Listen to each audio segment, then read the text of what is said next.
As we continue to look at President Biden's climate summit and the state of the climate emergency, we end today's show with two leading activists from Africa. Joining us from Mozambique, Dipti Bhatnagar. She's International Program Coordinator for Climate Justice and Energy at Friends of the Earth International. She also works on climate justice with Friends of the Earth Mozambique. And Kumi Naidoo is with us, joining us from Johannesburg, South Africa, Special Advisor for the Green Economy Coalition's Social Contract Initiative, also Global Ambassador for Africans Rising for Justice, Peace and Dignity, and the former Secretary General of Amnesty International, also former head of Greenpeace International. So, Kumi, here in Washington, D.C., President Biden just is holding this two-day global climate summit. What do you think has to happen now? Your assessment of what's happening there, and what do you see happening on the continent? Well, firstly, I think we have to recognize that we are playing catch-up. That, in fact, because of foot dragging, particularly on the part of the United States, not only with Trump, but even with previous administrations, we have ended up with the situation that we are basically sort of 1 minute to midnight in terms of the climate crisis. So we have to be very clear that when we judge this summit must meet this criteria. Does what comes out of the summit reflect this reality that the decade that we are in is the most urgent and most consequential decade in humanity's history, and the changes that we make in this decade will determine what future we have or whether we have a future at all. So what we need to be looking at from the summit to judge whether it has understood the urgency sufficiently is whether, in fact, we get baby steps in the right direction or rearranging the deck chairs on the Titanic, or whether we get a real commitment of understanding that we need structural and systemic change with regard to our economic system, our energy system, our food system, our transport system, and so on.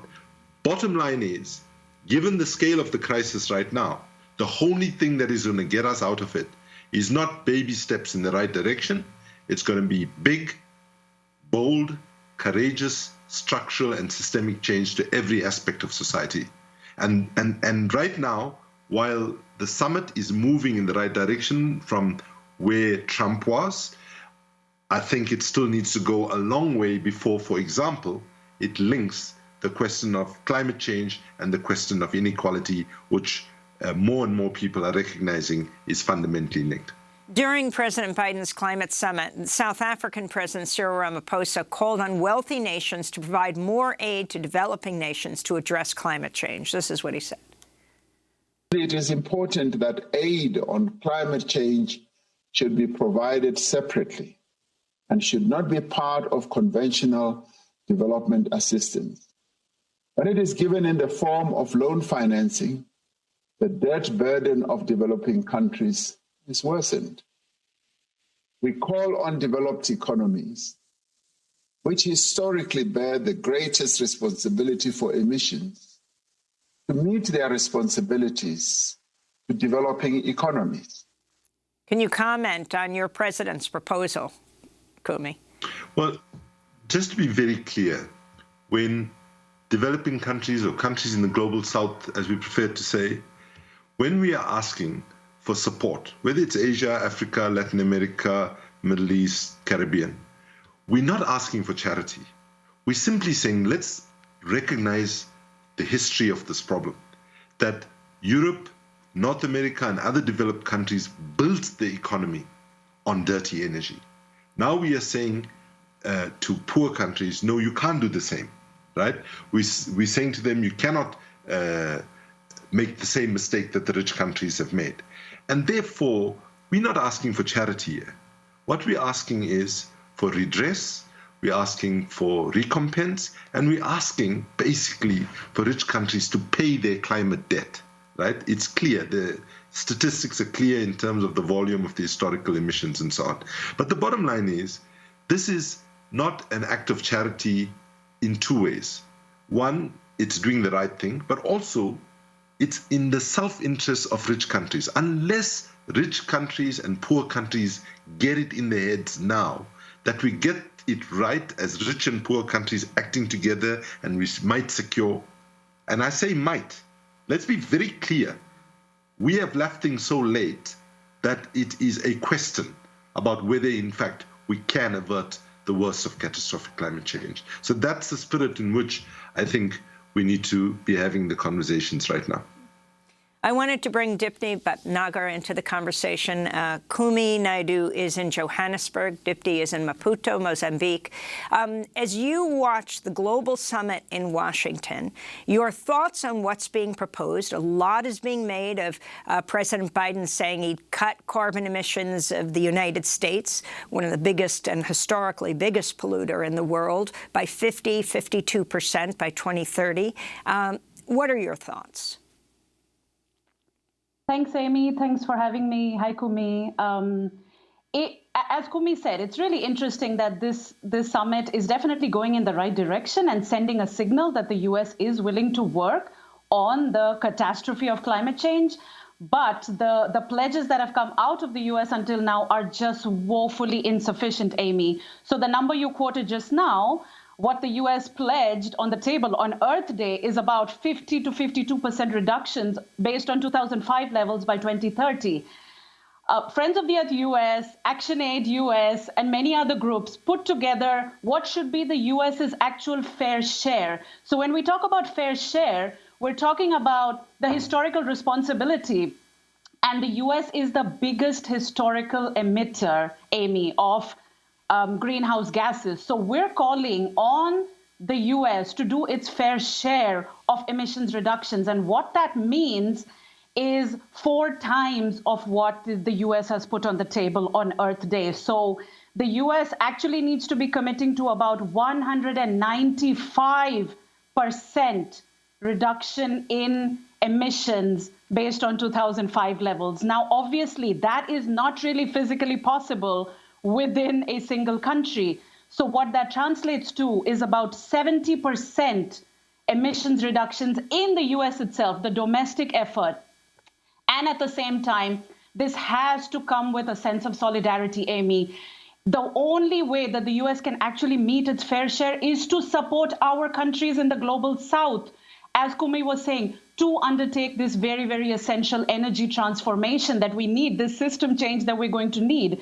So we're calling on the US, along with the US organizations, for the US to meet its fair share of emissions reductions. That's just one part of what the US has put on the table yesterday. There's also an element of climate finance that they've put forward, which is woefully low. And at the same time, Amy, there's another element to this, which is fossil fuel financing, ending fossil fuel financing. So what the US has said is that the Development Finance Corporation is going to go net zero by 2040. And if you don't mind, I wanted to spend a few minutes talking about this concept of net zero and just how dangerous and damaging it is. So net zero basically is a corporate strategy. It's a smoke screen, Amy. It is put forward by the most polluting corporations in the world. And all these corporations suddenly have stepped up with these net zero targets. We'll do net zero by so-and-so year.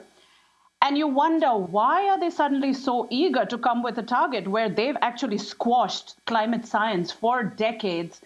And it's because net zero actually allows them to get away with continuing to pollute, continuing business as usual, because what net zero says is that we can suck the carbon back out of the atmosphere. So this is about offsets, and this is about so-called sequestering carbon.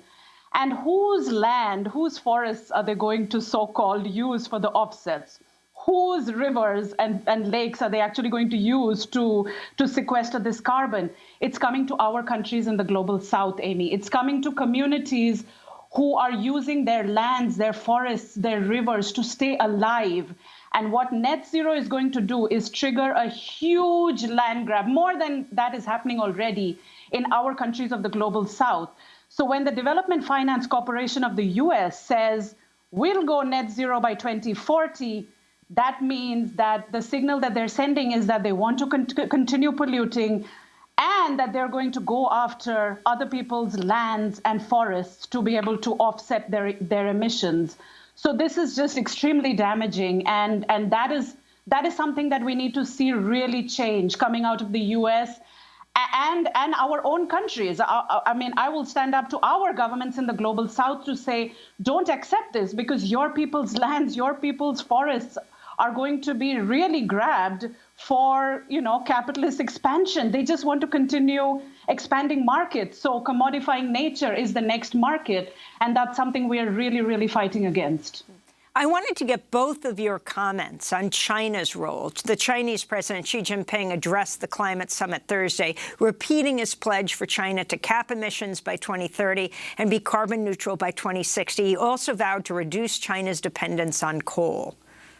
We need to give full recognition to developing countries' contribution to climate action and accommodate their particular difficulties and concerns. Developed countries need to increase climate ambition and action and make concrete efforts to help developing countries accelerate the transition to green and low-carbon development.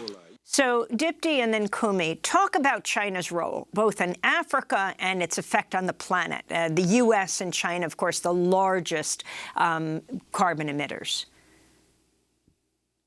I thought that the Chinese sort of signal on coal was very, very interesting. Because because this opens up space for Chinese campaigners and for all of us to really push back against the coal that China is pushing, also in terms of financing in Africa.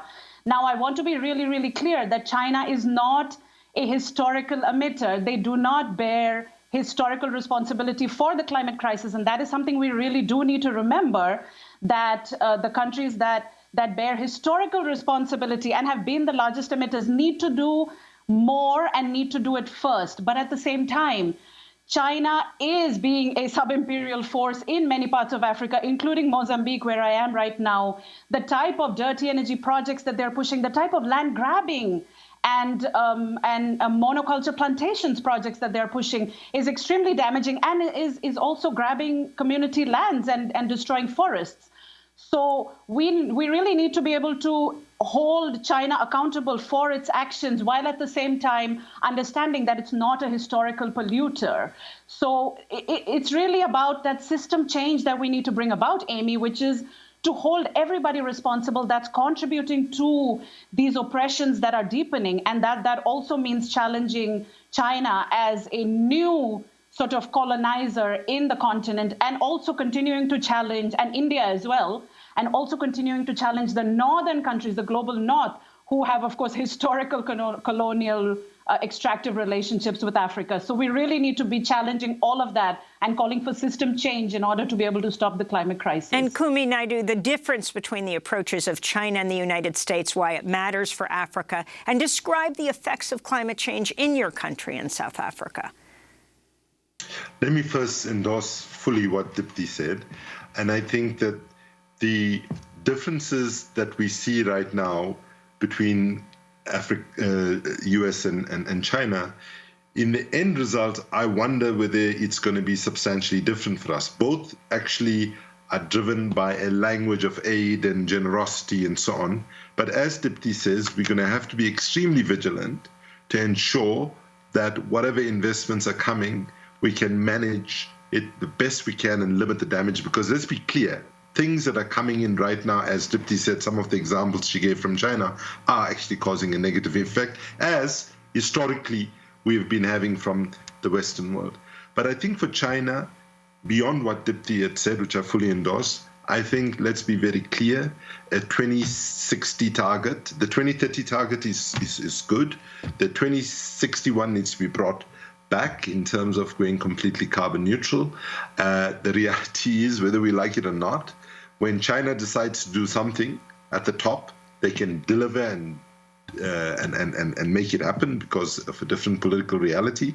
I think that it's time that China does recognize, as the United States needs to, that it is in their self-interest to make these changes as fast as possible.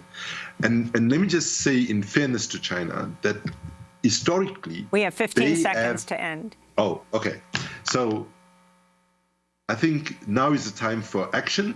We must evaluate the summit not in terms of vague promises. We need to see what the implementation plan, and they need to be checked in Glasgow to make sure that this was just not another talk shop. Thank you. Kumi Naidoo, I want to thank you for being with us, Special Advisor for the Green Economy Coalition's Social Contract Initiative, former head of Amnesty International and Greenpeace, and Dipti Bhatnagar of Friends of the Earth International. That does it for our show. I'm Amy Goodman. Stay safe. Wear a mask.